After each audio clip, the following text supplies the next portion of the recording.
کہ تمہارا رب جو ہے وہ تمہاری شاہ رگ سے بھی زیادہ قریب ہے۔ اب ہم کہتے ہیں کہ ہم اپنے انداز میں، اپنے الفاظ میں، اپنی زبان میں، اپنے لہجے میں اس کو پکاریں گے۔ کوئی انگلش میں رب کو پکارتا ہے، کسی کی زبان عربی ہے تو وہ عربی میں پکارتا ہے، کوئی اردو بولنے والا ہے تو اردو میں پکارتا ہے، کوئی ہندی میں پکار رہا ہے۔ الغرض دنیا میں ہزارہا اقسام کی زبانیں بولی جاتی ہیں اور لاکھوں علاقوں کے مختلف لہجے ہیں۔ ہر بندہ اپنے لہجے میں، اپنے انداز میں، اپنی علاقائی زبان میں اللہ تعالیٰ کو پکارتا ہے۔ اللہ تعالیٰ کی شان اور قدرت یہ ہے کہ میرا رب ہر بندے کی زبان سنتا ہے، ہر بندے کی زبان میں پکاری ہوئی ندا کو سنتا ہے اور ہر ایک کی ندا کو سمجھتا بھی ہے۔ یعنی جس بھی زبان میں اس کو پکاریں گے تو وہ آپ کو سنتا ہے، جس لہجے میں پکاریں گے وہ آپ کو سنتا ہے، سمجھتا بھی ہے۔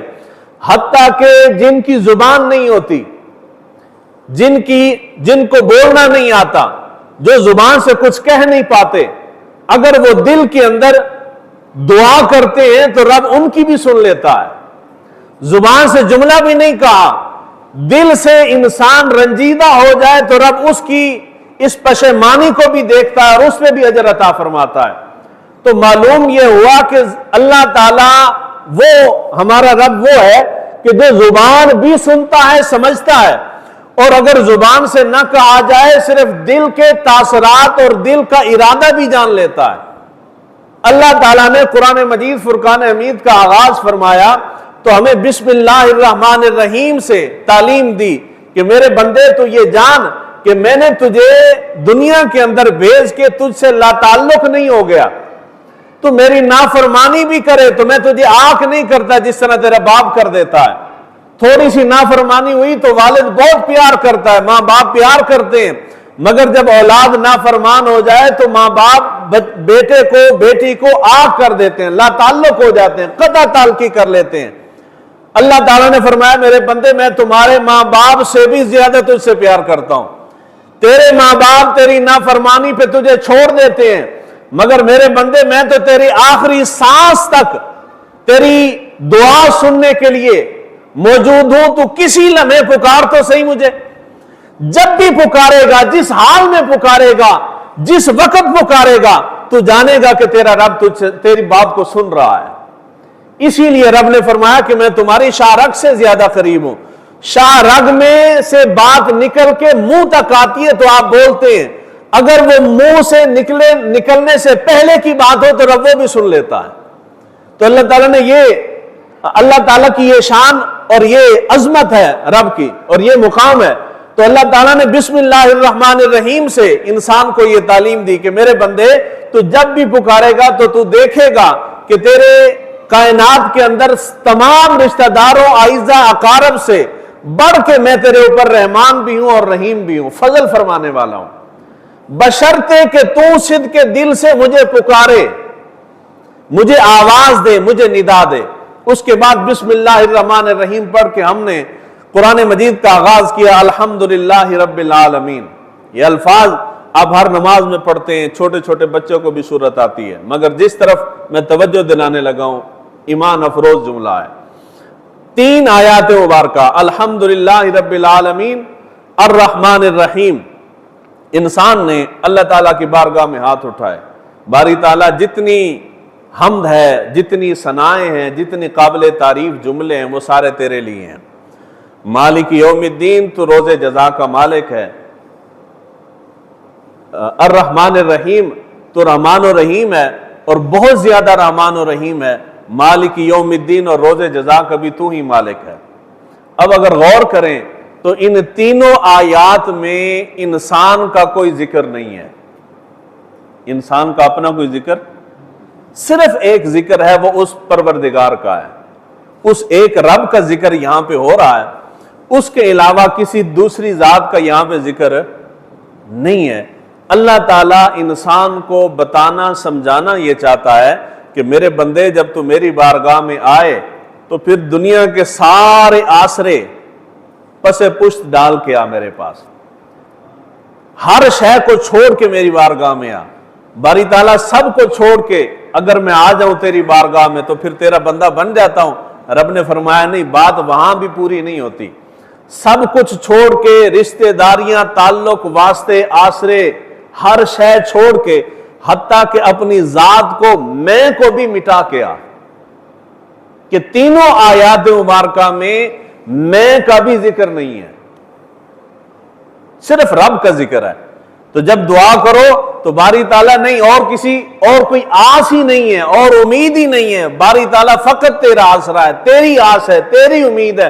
تو پروردگار ہے، دینے والا بھی تو ہے، ہر شے عطا کرنے والا بھی تو ہے، بنانے والا بھی تو ہے، خالق مالک رازق بھی تو ہے، رحمان و رحیم بھی تو ہے. تیرا آسرا ہے باری تعالیٰ، تیرا آسرا ہے، بندہ بھی تیرا ہوں تو تجھ سے مانگتا ہوں. 3 آیات مبارکہ میں اللہ تعالیٰ نے کسی غیر کا ذکر نہ کر کے انسان کو سمجھایا ہے کہ اگر میری بارگاہ میں آنا ہے اور تو چاہتا ہے کہ میں تیری ندا سنوں تو اس کے لیے لازم یہ ہے کہ دنیا کے سارے آسرے چھوڑ کے آ، ان کو ایک طرف پھینک کے آ، اور حتیٰ کہ اپنی ذات کو بھی پھینک کے آ. میں اللہ کی بارگاہ میں مقبول نہیں ہے. اگر انسان کہے نا کہ جی باری تعالیٰ میں تجھ سے مانگتا ہوں، بس یہ میں ہی تو انسان کو ڈبو جاتی ہے. اس کے بعد 4 آیت مبارکہ میں اللہ تعالیٰ نے میں کے متعلق انسان کو تعلیم دی. اللہ تعالیٰ ارشاد فرمائے ایاک نعبد و ایاک نستعین.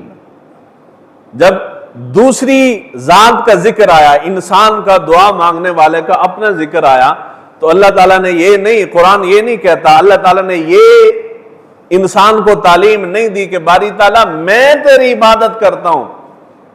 نہیں، فرمایا یوں کہہ کہ ہم تیری عبادت کرتے ہیں. کون عبادت کرتا ہے جی؟ ہم. جب میں کہتا ہوں نا کہ جی میں عبادت کرتا ہوں تو میں سے مراد فقط میں ہوں. جب میں کہتا ہوں کہ ہم تیری عبادت کرتے ہیں تو ہم میں نہیں ہے، ہم میں اجتماعیت ہے.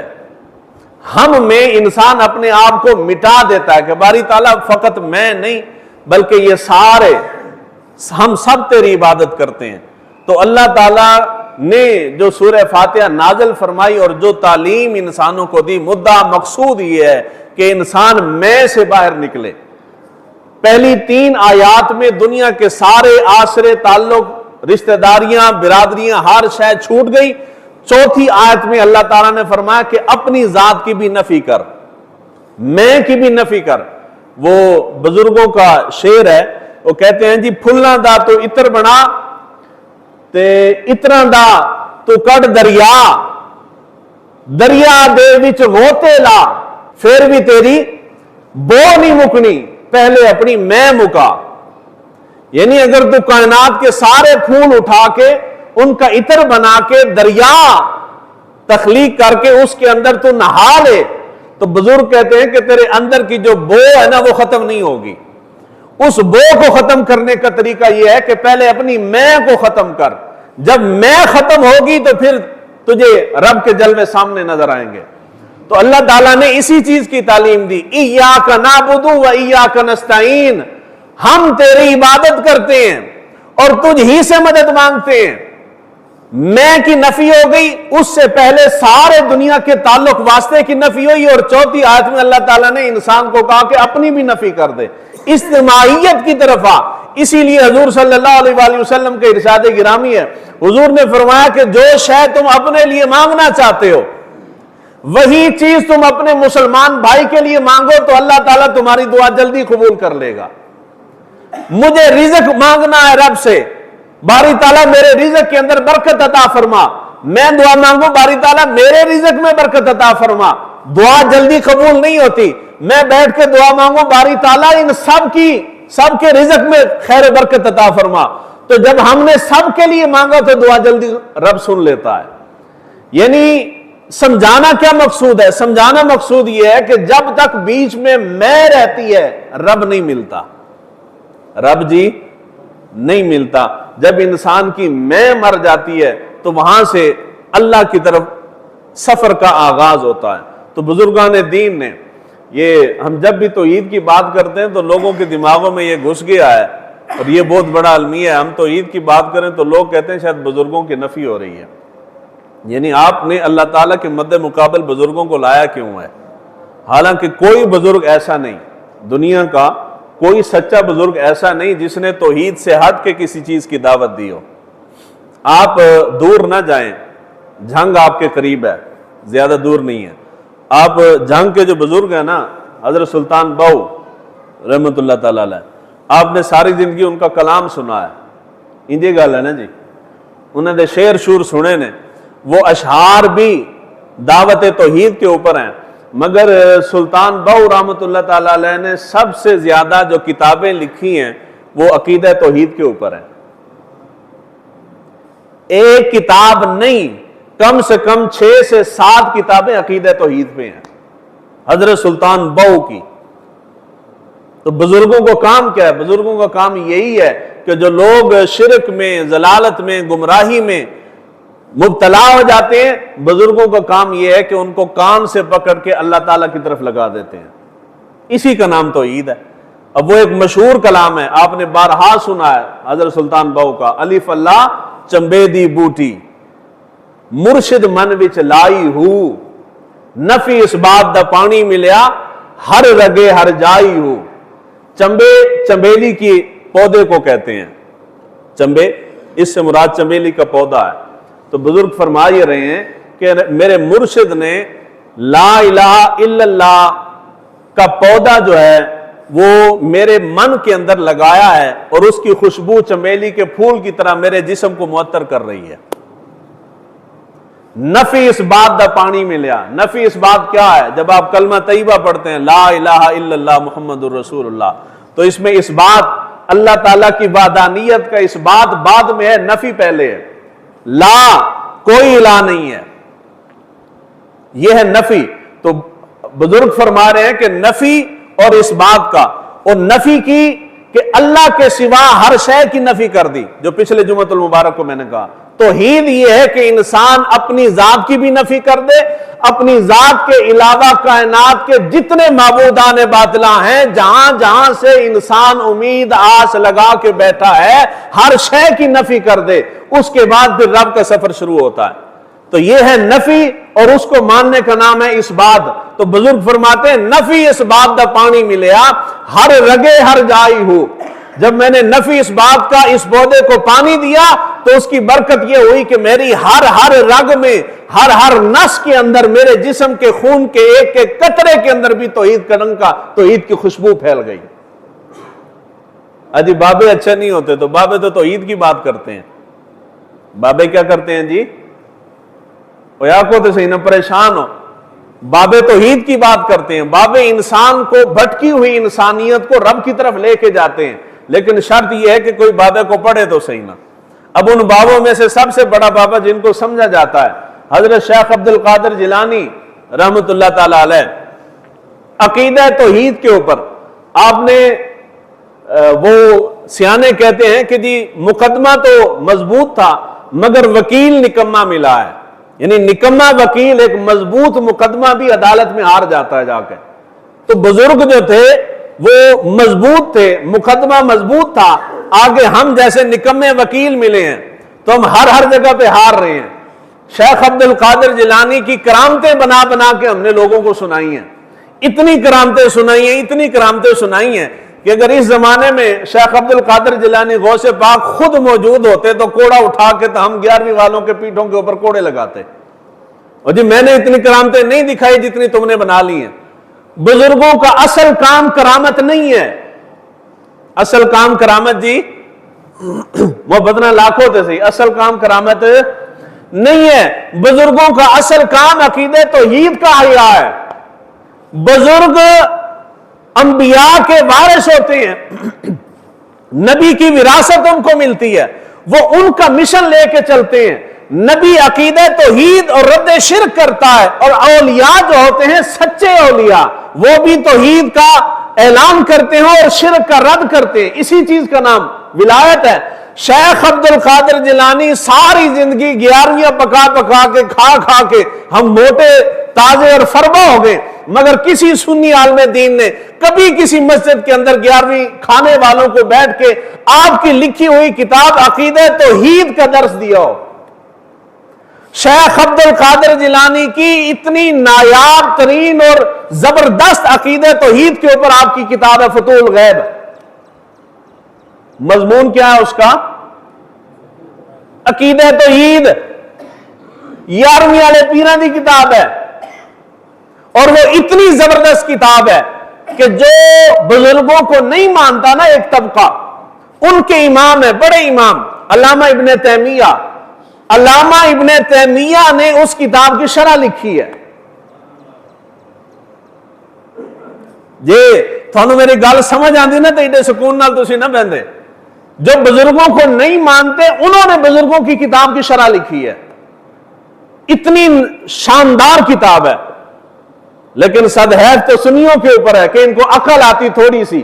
یہ کرامتیں گھڑنے کے اوپر جتنا انہوں نے زور لگایا، بزرگوں کی کتابیں اٹھا کے براہ راست وہی لوگوں کو سناتے تو مسئلہ ہی سارا ختم ہو جانا تھا، اعتراض پیدا ہی نہیں ہونا تھا. آپ نے اللہ تعالیٰ کے مد مقابل اٹھا کے اولیاء کھڑے کر دیے. اب جو بھی عقیدہ توحید کی بات کرے، لوگ کہتے ہیں کہ شاید یہ وہابی ہے، یہ بزرگوں کے اوپر اٹیک کرے گا. ایک جمعے کے اوپر میں نے 2 جمعوں کے اوپر عقیدہ توحید کے اوپر میں نے بات کی ہے. سنی اس طرح مجھے پڑ گئے ہیں جس طرح شہد کی مکھیاں حملہ کر دیتے ہیں. یعنی یہ کون سا دنیا کا سنی ہے جو عقیدہ توحید کے علاوہ سنی بن جاتا ہے؟ کوئی سنی ہو سکتا ہے جی؟ پہلے توحید کا اقرار کرو گے، رسالت کا اقرار کرو گے تو سنی بنو گے نا. یعنی عقیدہ توحید سے اتنی نفرت دلائی گئی ہے کہ عقیدہ توحید بیان کرو تو ماتھے پہ بل پڑ جاتے ہیں. کیوں؟ وہ تو رب نو منے بغیر تو مسلمان بن گئے ہیں. رب کو ماننا ضروری نہیں ہے. کوئی اتنی چھوٹی سی معاذ اللہ استغفر اللہ کو معمولی سی شے سمجھا ہوا ہے رب کو. رب کے مد مقابل بزرگوں کو لگا کے آپ بزرگوں کے اوپر مطمئن بیٹھے ہیں مگر رب کے اوپر مطمئن نہیں ہیں. آپ میں سے کتنے بندے؟ یہ بات سمجھانے کے لیے کہتا ہوں. اس کا مطلب یہ نہیں کہ میں بزرگوں کا مخالف ہوں. بزرگوں کا مخالف تو اللہ تعالیٰ ہمیں زندگی میں نہ کرے. اتنا گندا عقیدہ لے کے ہم دنیا سے کیوں جائیں؟ ہم بزرگوں کے جوتے اٹھانے والے ہیں مگر وہ صحیح بزرگ ہو. شرط یہ ہے. میں نے کبھی بیان نہیں کیا. میں درس نظامی کے اندر رہا ہوں تو میرا یعنی زندگی کا معمول رہا ہے 6-7 سال جتنا عرصہ میں رہا ہوں، ہر ہفتے سوموار والے دن میں داتا صاحب جاتا تھا، لاہور جاتا تھا. اب میری ان کے ساتھ اپنی عقیدت ہے، لیکن کیا میں وہاں جا کے دھمال ڈالتا تھا؟ ساری زندگی میں آج تک یہ میں سانس لے رہا ہوں کبھی 1 روپیہ بھی ان کے گلے میں نہیں ڈالا میں نے. تو پھر میں سنی نہ ہویا. عقیدت الگ شے ہے مگر وہ جو خرابیاں پیدا کر رہے ہیں اس کے ساتھ بزرگوں کا تعلق نہیں. جب آپ نے کہا کہ یہاں سے بیٹھ کے بزرگ ہماری ندا سنتے اور بزرگوں کو پوری دنیا کے اوپر اللہ تعالیٰ نے تصرف دیا ہے، اختیار دیا ہے، یہ عقیدہ بنا لیا آپ نے، تو پھر لوگ کہتے ہیں کہ جی درباروں کے اوپر جو غلط کام ہو رہے ہیں وہ آپ کہتے ہیں جی بزرگوں نے نہیں، ان کی تعلیمات نہیں ہیں. تو آپ کہتے ہیں کہ پوری کائنات کے اوپر ان کا اختیار ہے تو وہ اپنے دربار کے اوپر کھڑے ہوئے غلط کام وہ بند نہیں کروا سکتے. آندہ ہے نا ذہنی سوال؟ تو آپ گیلی جگہ پہ پاؤں ہی نہ رکھیں. اس طرح کا عقیدہ بنا کے لوگوں کو دکھائیں، سمجھائیں ہی نہ. کیوں ایسی جگہ پہ بیان کرتے ہیں جس سے آگے آپ سے ڈیفنس ہی نہیں ہونا؟ تو بزرگان دین حق ہیں مگر ہو حق غلط عقیدے والے یا غلط دندوں والے جو بزرگ ہیں ان کے خلاف ہیں. اولیاء کرام یا ولایت جو ہے یہ برحق ہے. تو آپ میں سے بہت سے لوگ مختلف درباروں پہ مزارات پہ گئے ہوں گے، گئے ہو نا جی؟ کوئی ایسا بندہ شاید ہو کہ جو زندگی میں کبھی کسی مزار دربار کے اوپر نہ گیا ہو.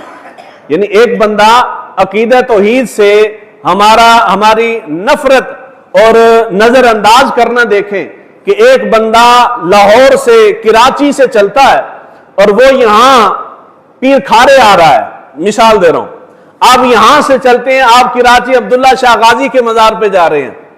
جی آپ کو کسی نے بتایا کہ اگر آپ کی اولاد نہ ہو تو عبداللہ شاہ غازی کے مزار پہ جا کے آپ دعا مانگیں تو اولاد ہو جاتی ہے. آپ یہاں سے چلیں عبداللہ شاہ غازی پہ جا کے آپ نے دعا مانگی، پیسہ وقت شقت ہر شے صرف کی ہے. کیا ہے؟ کوئی آپ سے پوچھے کہ کیوں آئے ہو، آپ کہتے ہیں جی اللہ کا نیک بندہ ہے. یہ میرا ایک جملہ سمجھ جائیں تو میرا مدعا مقصود سارا سمجھ جائیں گے جو میں آپ کو سمجھانا چاہ رہا ہوں 2-3 جمعوں سے.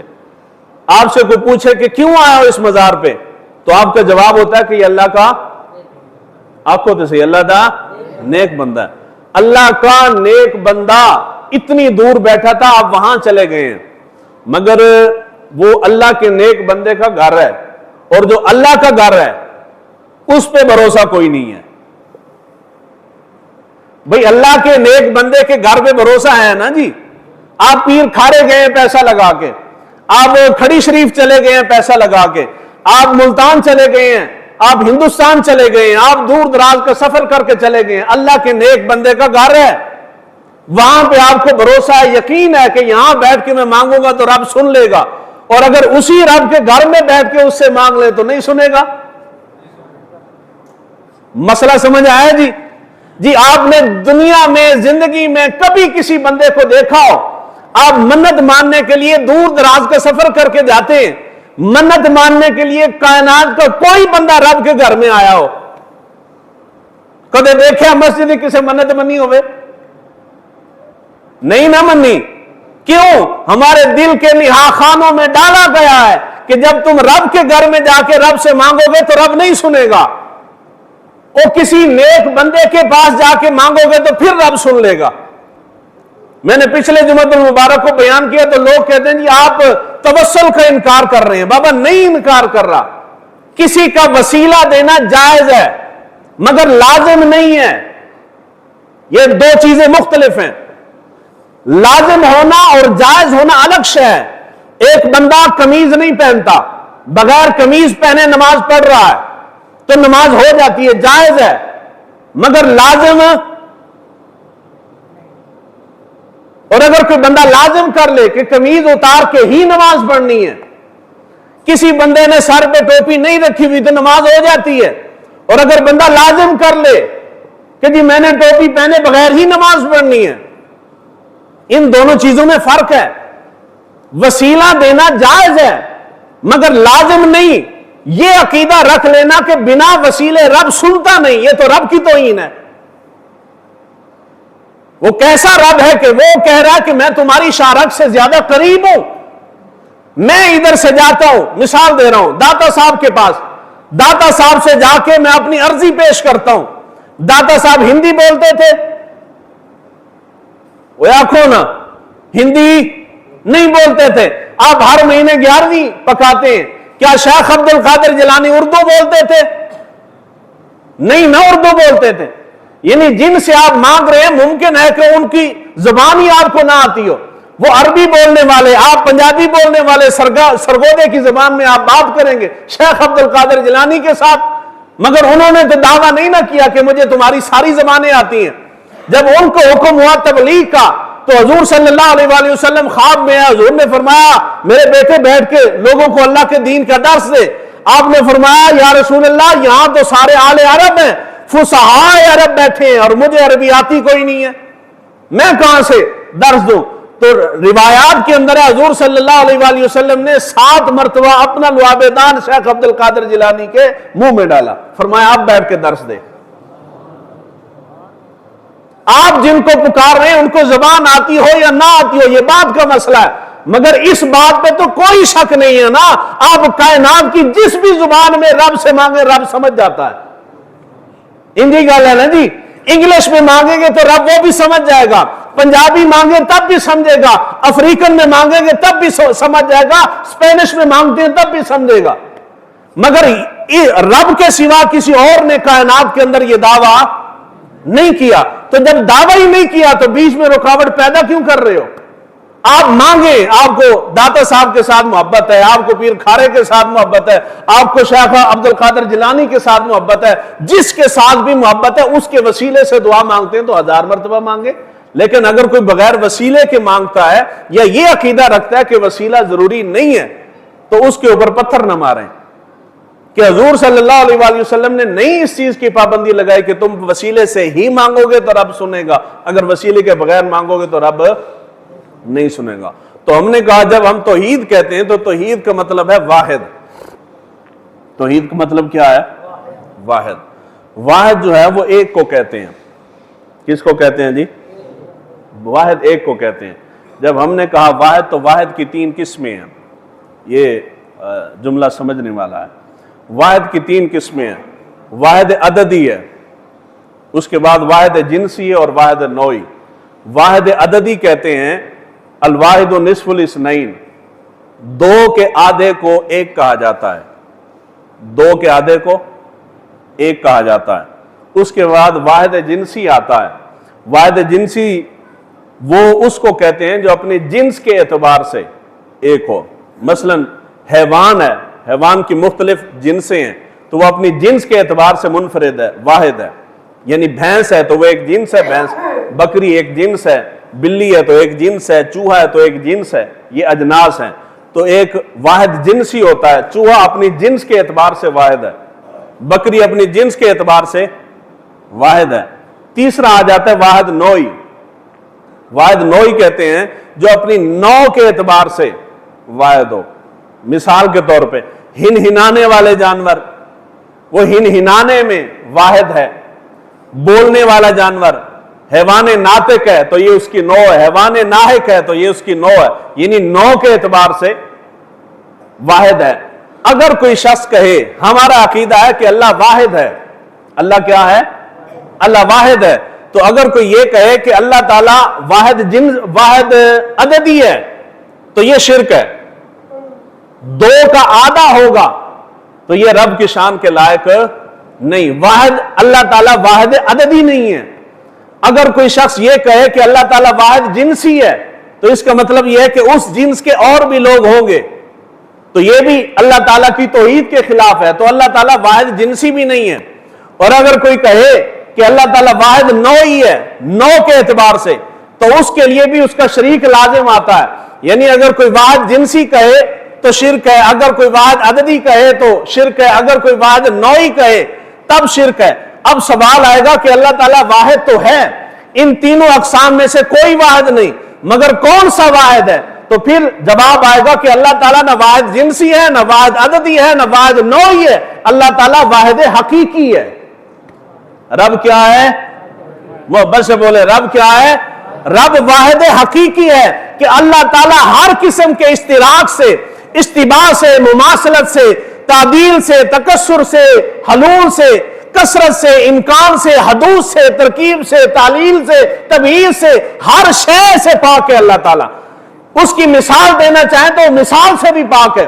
اللہ تعالیٰ کی کوئی حیت بنانا چاہے تو وہ حیت سے بھی پاک ہے، وہ جن سے بھی پاک ہے، وہ عدد سے بھی پاک ہے، وہ نوع سے بھی پاک ہے، ہر شے سے پاک ہے۔ وہ ایسا واحد ہے کہ اس واحد کی مثال ہی کوئی نہیں ہے۔ ایسا واحد ہے، وہ اتنا خالق اور مالک ہے کہ اس کی مثال نہیں ہو سکتی۔ وہ اتنا رحمان و رحیم ہے، کتنا رحیم ہے، اس کی مثال نہیں ہو سکتی۔ وہ مالک ہے، وہ کیسا مالک ہے، اس کی مثال نہیں ہو سکتی۔ وہ رازق ہے، دینے والا ہے، کیسا رازق ہے، اس کی مثال نہیں ہو سکتی۔ ہمارا رب وہ ہے جس جیسا ہونا تو دور کی بات، اس جیسے کی مثال بھی ممکن نہیں ہے۔ ایسا رب ہے، اتنی شان والا ہے۔ تو جو رب اتنی شان والا ہے، اس کے مد مقابل اگر آپ اس کے بنائے ہوئے لوگوں کو کھڑا کر دیتے ہیں تو اس سے بڑا تو شرک نہیں ہو سکتا۔ حضور صلی اللہ علیہ وآلہ وسلم کی حدیث مبارکہ ہے، حضور نے ارشاد فرمایا کہ اللہ تعالیٰ فرماتا ہے کہ میں ہر طرح کے اشتراک سے پاک ہوں، ہر طرح کے اشتراک سے پاک ہوں، اور جب کل قیامت کے دن میری بارگاہ میں میرا بندہ آئے گا، ایسا بندہ جو دنیا کے اندر میرا شریک کرتا ہوگا، تو اللہ تعالیٰ فرمائے گا، منادی ندا کرنے والا ندا دے گا کہ جو کائنات کے اندر دنیا میں رہ کے لوگوں کے لیے عمل کرتے تھے وہ ان کے پاس جا کے اپنے عمل کی جزا لے لیں۔ ہم نے نماز پڑھی، نماز رب کی ہے، مگر لوگوں کے دکھلاوے کے لیے پڑھی، لوگوں کے لیے پڑھی، تو رب فرمائے گا جس کے لیے پڑھی تھی جا اس سے اجر لے۔ روزہ رکھا، روزہ رب کے لیے، تو اگر لوگوں کو دکھلانے کے لیے کیا ہے تو اللہ تعالیٰ فرمائے گا جا جس کو دکھلانے کے لیے کیا تھا نا اس سے اجر لے جا کے۔ ہم نے مال خرچ کیا رب کی بارگاہ میں، لوگوں کے لیے کیا ہے تو رب فرمائے گا میرے لیے تو نہیں نہ کیا، جن کے لیے کیا تھا جا ان سے جا کے اجر لے۔ تو اگر کوئی بھی عمل لوگوں کے لیے کیا جاتا ہے تو وہ رب کی بارگاہ میں مقبول ہے۔ رب واحد ہے، یکو تنہا ہے، ایسا واحد ہے جس کی مثال کوئی نہیں، تو پھر اس کے لیے جو عمل کیا جائے گا عمل بھی ایسا ہونا چاہیے جس کی مثال نہ ہو۔ اللہ تعالیٰ ایسا واحد ہے۔ تو بزرگان دین، جتنے بھی بزرگان دین تھے از اول تا آخر آج تک جتنے بھی آئے جو نیک تھے بزرگان دین، ان سب کا درس توحید ہی تھا۔ وہ توحید کی دعوت دیتے رہے۔ آگے جب ہم بہکے ہیں نا، ہم پھسل گئے، تو یہ ہمارا قصور ہے، ان کا قصور نہیں ہے۔ اس کی ایک مثال دیتا ہوں، آخری مثال ہے، سمجھنے میں آسانی ہوگی۔ آپ کسی مزار کے اوپر بزرگوں کے پاس ملنے کے لیے جاتے ہیں، نیٹ کا دور ہے، ٹک ٹاک کے اوپر سوشل میڈیا پہ ہزارہ ویڈیو پڑی ہیں، پیر صاحب اپنے کمرے سے باہر نکلے ہیں، چلنے پھرنے سے قاصر ہیں، مریدوں نے دونوں ہاتھوں کو تھام رکھا ہے، آسرا دے کے ان کو باہر لایا جا رہا ہے۔ انجی گل ہے جی، باہر لا کے ان کو مسند پہ بٹھا دیا گیا ہے، وہ جوتا پہننے کے قابل بھی نہیں ہے، مرید با صفا نے با وفا نے آگے بڑھ کے اپنے ہاتھوں سے پیر صاحب کو جوتا پہنایا ہے۔ ایسے بندے کے بارے میں آپ نے عقیدہ رکھا ہے کہ 1000 کلومیٹر دور بیٹھ کے میں مدد کے لیے پکارتا ہوں اور میری مدد کرتا ہے، جو خود جوتا پہننے کے قابل نہیں ہے، جو خود چلنے پھرنے سے قاصر ہے۔ گل سمجھ آئی جی؟ پیر نصیر الدین نصیر رحمت اللہ تعالی علیہ فرماتے تھے، بڑا سخت جملہ ہے مگر جب لوگ اتنے بگڑ جائیں نا تو پھر اس طرح کے جملے بولنے پڑتے ہیں سمجھانے کے لیے تاکہ عقل ٹکانے آ جائے۔ وہ خود بزرگ تھے اور وہ اللہ والے کے ہی بیٹے تھے جن کی ولایت میں شک کوئی نہیں ہے، اور اتنی عظیم ہستی تھی۔ ولی ہونا الگ شے ہے، ولی ہونے کے ساتھ وہ عالم دین بھی تھے۔ تو پیر نصیر الدین نصیر فرماتے تھے جب وہ عقیدہ توحید کے اوپر بات کرتے تھے تو وہ کہتے تھے کہ تمہارے جن کو تم نے پیر بنا رکھا ہے ان سارے پیروں کو جمع کر لو نا، اگر ان کو قبض ہو جائے نا، جن کو تم نے ہفت اقلیم سمجھ رکھا ہے جی پوری کائنات کے مالک و مختار یہ ہیں، اگر ان کو قبض ہو جائے تو یہ اپنی قبض نہیں کھول سکتے۔ میرا جملہ نہیں، باہر جا کے میرے بارے ہی چاکو، یہ پیر نصیر الدین نصیر کا جملہ ہے۔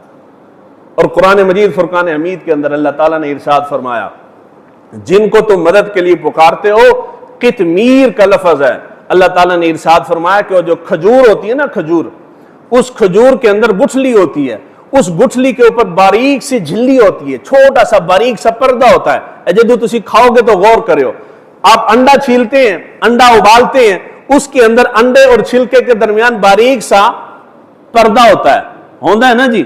آپ سیب کھاتے ہیں، سیب کے اندر جو رس ہے اس رس میں اور بیج کے درمیان بالکل باریک سا ایک پردہ ہوتا ہے، غور کرو، یہ پردہ ہوتا ہے۔ کیوں پردہ ہے؟ اس لیے کہ اس سیب کا ذائقہ اور سیب کے ذائقے کے پانی اور نمی کی وجہ سے جو اندر بیج پڑا یہ بیج خراب نہ ہو، بیج خراب ہوگا تو اندر سے سیب بھی خراب ہو جائے گا۔ کھجور کی گٹھلی پہ پردہ نہیں ہوگا تو کھجور کی گٹھلی کی وجہ سے کھجور بھی خراب ہو جائے گی۔ انڈے کے اوپر اللہ تعالیٰ یہ چھلکا باریک سی جھلی نہیں رکھے گا تو پیدا ہونے والا بچہ اس کو آکسیجن چاہیے تو وہ سانس کہاں سے لے گا؟ اللہ تعالیٰ نے ہر چیز کا بندوبست رکھا ہے۔ قرآن میں اللہ تعالیٰ فرماتا ہے کہ جن کو میرے مد مقابل بنا کے تم پکارتے ہو نا، کھجور تو بہت دور کی بات رہی، گٹھلی کی بھی کوئی نہ کوئی قدر و قیمت ہوتی ہے۔ اس گٹھلی کے اوپر جو باریک سی جھلی ہوتی ہے نا، اللہ تعالیٰ نے فرمایا کہ وہ اس کے مالک و مختار بھی نہیں ہے، رب کا فرمان ہے۔ جب ہم کہتے ہیں کہ رب فرما رہا ہے تو یہاں سے تکلیف ہو جاتی ہے، بھئی رب کہہ رہا ہے کہ کوئی مالک و مختار نہیں، مالک و مختار میرا رب ہے، ہر شے اسی نے بنائی ہے۔ اس کے بنانے کے بعد حضور نے فرمایا کہ وہ رب مجھے دیتا ہے، انما انا قاسم واللہ یؤتی، میرا رب مجھے دیتا ہے بنا کے ہر شے، میں اگر تقسیم کرتا ہوں، میں حضور سے مانگتا ہوں تو بات سمجھ آتی ہے کہ تقسیم کرنے والا وہ ہے، مگر اس کے بعد کسی اور سے جا کے مانگتا ہوں تو اس کے بعد تو کسی نے تقسیم کا دعویٰ نہیں نہ کیا۔ کسی آکھیا جی رب دی نعمتاں میں ونڈنا، حضور صلی اللہ علیہ وآلہ وسلم کے صحابہ حضرت عثمان غنی کے بارے میں آتا ہے، یہاں پیر صاحب جاتے ہیں اپنے علاقے میں، سارے مریدوں کا ذمہ لے آتے ہیں، تھانوں سارے نو میں بخشواں گا، جدوں تک میرا مرید جنتی چ نہ گیا تو میں جنتی چ نہیں جاؤں گا، تھانوں سارے نو لے کے جاؤں گا۔ سنیا نا؟ مگر کسی صحابی نے کھڑے ہو کے یہ دعویٰ کیا ہو، کسی نے کیا ہو، حضرت عثمان غنی ذوالنورین جن کو کہتے ہیں داماد رسول، ان کے بارے میں آتا ہے، ترمذی شریف کی روایت ہے، آخری حدیث مبارکہ، آپ کے بارے میں آتا ہے جب آپ باہر راستے سے گزرتے تھے، راستے میں قبرستان آ جاتا تو قبروں کو دیکھ کے عثمان غنی کے اوپر رکت طاری ہو جاتی تھی، آپ رو پڑتے تھے۔ ذوالنورین ہے، داماد رسول ہے، حضور نے جیتے جی ان کو جنت کی خوشخبری بشارت بھی دی ہے، عشرہ مبشرہ میں سے خلیفۃ الرسول ہے، حضور کے رشتہ دار ہیں، سارا کچھ ہے، مگر قبر کو دیکھ کے رکت طاری ہو جاتی ہے، قبروں کو دیکھ کے حضرت عثمان غنی روتے تھے۔ کسی نے سوال کیا کہ آپ تو بخشے بخشائے ہیں، آپ کو تو بشارتیں ملی ہیں، آپ کے پاس تو سب کچھ ہے، آپ کیوں روتے ہیں؟ آپ نے فرمایا اس لیے روتا ہوں کہ میں نے حضور صلی اللہ علیہ وآلہ وسلم سے سنا ہے کہ آخرت میں سب سے پہلی منزل قبر کی منزل ہے، جو قبر کی منزل میں کامیاب ہو گیا وہ آگے بھی کامیاب ہو جائے گا۔ تو میں اس بات کو، اس چیز کو یاد کر کے روتا ہوں کہ پتہ نہیں قبر میں میرے ساتھ کیا ہوگا۔ جن کے پاس بشارتیں ہیں وہ اتنا ڈرتے ہیں، وہ کھڑے ہو کے کہتے ہیں نا، جس نے جو میرا غلام ہے عثمان غنی سب کو لے کے جنت میں جائے گا۔ ابو بکر صدیق انبیاء کے بعد سب سے افضل ترین ہستی، ابو بکر صدیق کھڑے ہو کے دعویٰ کرتے، حضرت عمر فاروق کرتے جن کے ڈر سے شیطان بھاگ جاتا ہے، عثمان غنی کرتے، حضرت علی شیر خدا حیدر کرار کرتے، وہ دعویٰ کرتے کہ جو غلام ہے میرا سب کو علی لے کے جنت میں جائے گا، وگرنہ دروازے پہ کھڑا رہوں گا۔ آپ کے پیر صاحب ابو بکر سے، عثمان غنی سے، عمر فاروق سے، حیدر کرار سے، اہل بیت سے بڑے ہیں، انہوں نے دعوے نہیں کیے، آپ کر رہے ہیں۔ اور یہاں درس کے اندر حدیث مبارکہ گزری ہے، صحابی رسول بدری صحابہ جن کو حضور نے بشارتیں دے رکھی ہیں، بدری صحابی فوت ہوئے اور ایک خاتون نے کھڑے ہو کے کہا کہ اللہ تعالیٰ نے آخرت میں ان کے اوپر بڑا فضل کر دیا ہے۔ حضور نے فرمایا تمہیں کس نے بتایا کہ اللہ نے فضل کر دیا؟ یا رسول اللہ، وہ خاتون کہنے لگی، صحابیہ کہنے لگی، یا رسول اللہ میں تو اللہ تعالیٰ سے، اگر اللہ اس کے اوپر فضل نہیں فرمائے گا تو کس پہ فضل فرمائے گا؟ حضور نے فرمایا کہ میں بھی اس کے بارے میں یہی خیر کی توقع رکھتا ہوں کہ اللہ تعالیٰ اس پہ فضل فرما دے گا، مگر حتمی بات تو اللہ تعالیٰ کو معلوم ہے رب کس پہ فضل کرتا ہے۔ صحابیہ کہتی ہیں کہ اس کے بعد جب تک میری جان میں جان رہی کسی کے بارے میں میں نے حتمی بات کبھی نہیں کی کہ فلاں جنتی ہے یا فلاں جہنمی ہے۔ جن کے پاس بشارتیں تھی وہ اتنے محتاط تھے، جن کے پلے شے ہی کوئی نہیں، ان کی باتیں سن لو، اے پورے محلے نو میں بخشوا جاؤں گا، جیڑا مرید میرا ہوئے گا میرے ہاتھ دے گا، اس نو جنت وچ لے کے جاؤں گا۔ او کاکا تو پہلے آپ تے جانا، پہلے خود تو جا۔ علامہ اقبال کہتے ہیں توحید تو یہ ہے کہ خدا حشر میں کہہ دے یہ بندہ دو عالم سے خفا میرے لیے تھا۔ یعنی توحید یہ ہے کہ دنیا جب آپ کہتے ہو نا ایاک نعبد و ایاک نستعین، تو پھر دنیا ساری مخالف ہو جاتی، دنیا ساری آنکھوں نا دنیا۔ تو یہ رب کا ایک ہونے کا اقرار کرنا یہ چھوٹا سا دعویٰ نہیں ہے۔ تو اللہ تعالیٰ نے بنایا آپ کو تو اللہ تعالیٰ سے محبت کریں، باقی جتنے واسطے ناطے تعلق ہیں یہ سارے ٹوٹ جائیں گے، مگر رب کا آسرا جو ہے یہ سب سے مضبوط آسرا ہے۔ اللہ تعالیٰ ہمیں دین کو سیکھنے سمجھنے کی توفیق دے۔